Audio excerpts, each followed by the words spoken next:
Let's see how we can insert element in a queue when a queue is implemented using an array. We have two variables, front and rear. Front refers to the front of the queue and rear refers to the rear end of the queue. Initially, both are initialized to -1 and this indicates an empty queue. So this is an empty queue which was declared using an array. Suppose we are inserting elements in the queue using an array and we are inserting integers. So right now this queue has been implemented or declared like this as an array of 6 elements. If we want to put or insert elements, we know that since the queue follows the FIFO principle, the elements in the queue would be inserted only at the rear end.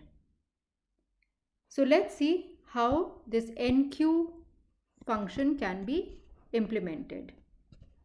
The first thing that we have to check into a queue is whether a queue has the space available to insert elements or not. Suppose the queue was full and it already had elements like this.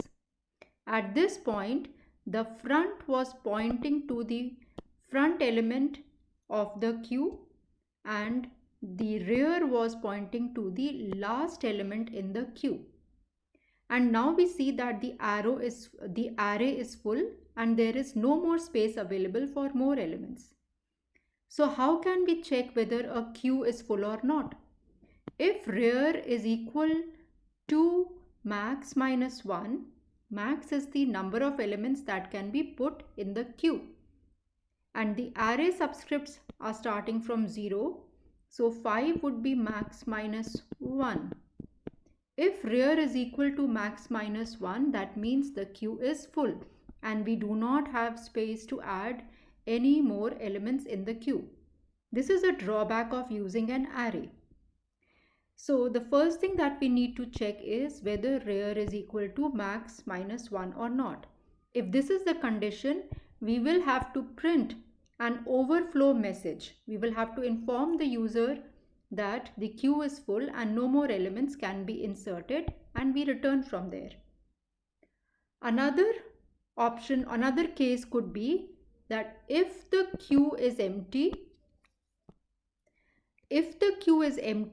that means now the element that would be coming in would be the first element in the queue. At this point of time, front and rear are both -1. So if the queue is empty and now we want to insert the first element, then front will have to be incremented and rear would also have to be incremented. So front would be 0 since this is the first element and it is the front of the queue. It is also the last element in the queue. So rear is also pointing to that same element. So in this case, front and rear both would be 0. And we know that the element is inserted only from the rear end. So a rear would have the value. So we will put the value that we wanted to insert at the subscript pointed to by the rear variable. Else, if there were already elements in the queue and we want to insert one more element, so we have to look for the next available space.